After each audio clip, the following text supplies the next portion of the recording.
বস কি করতেছিলেন? এটার মধ্যে ফাঙ্গাস দেখতেছিলাম, বেশ কিছু ফাঙ্গাল ফ্রুট বডি ছিল, এখন প্রায় শেষ হয়ে গেছে।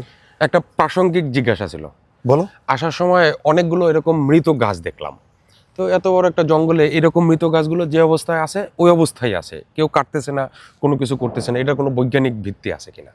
চমৎকার একটা প্রশ্ন করেছো, এটার একটা বৈজ্ঞানিক ব্যাখ্যা আছে।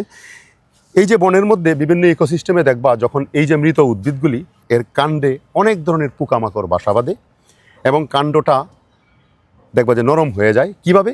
বিভিন্ন ফাঙ্গাস গ্রো করে এটাকে নরম করে দেয়, তখন এটার ভিতরে কুঠুরি তৈরি করে বিভিন্ন রকমের পাখিরা বাসা বাঁধে এবং এর মধ্যে পোকামাকড়গুলি পাখিরা খায়। এই যে পোকামাকড় খায়, পাখি বাসা বাঁধে, পাখিদের লাইফ সাইকেল সম্পন্ন করে এই বাসার মধ্যে। পোকামাকড় খেয়ে এসে জীবন নির্বাহ করে কি করে? ফুড সাইকেলে চমৎকার ভূমিকা রাখে।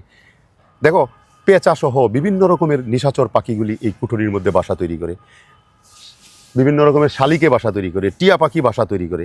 এই যে পোকা হয়, পোকাটা খায়, এই যে ফাঙ্গাস হয়, ফাঙ্গাস খায়, খেয়ে ফুড সাইকেলে একটা গুরুত্বপূর্ণ ভূমিকা রাখে। সুতরাং দেখবা বড় বড় বনের মধ্যে সাধারণত এই যে মৃত উদ্ভিদগুলিকে মরে যাওয়ার পর কখনো সহসা কেটে ফেলা হয় না, রেখে দেওয়া হয়, শুধুমাত্র প্রকৃতির ফুড সাইকেল টিকিয়ে রাখার জন্য, ফুড চেইনটাকে টিকিয়ে রাখার জন্য। চমৎকার একটা জিনিস জানলাম বস, চমৎকার একটা জিনিস জানলাম, ধন্যবাদ। থ্যাংক ইউ আপনাকে।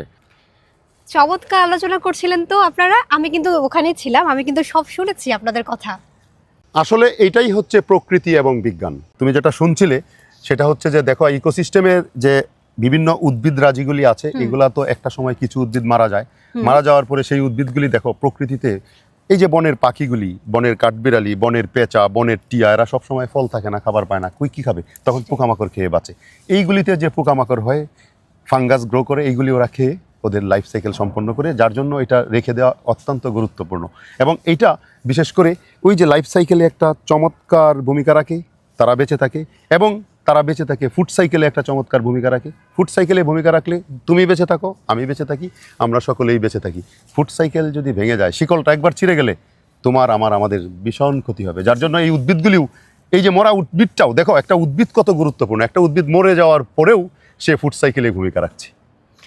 আসলে খুবই দারুণ একটি বিষয় জানতে পারলাম যে এই মরা, এই সুন্দর কাঠগুলো আমাদের ফুড সাইকেলে কত চমৎকার ভূমিকাই না রাখে।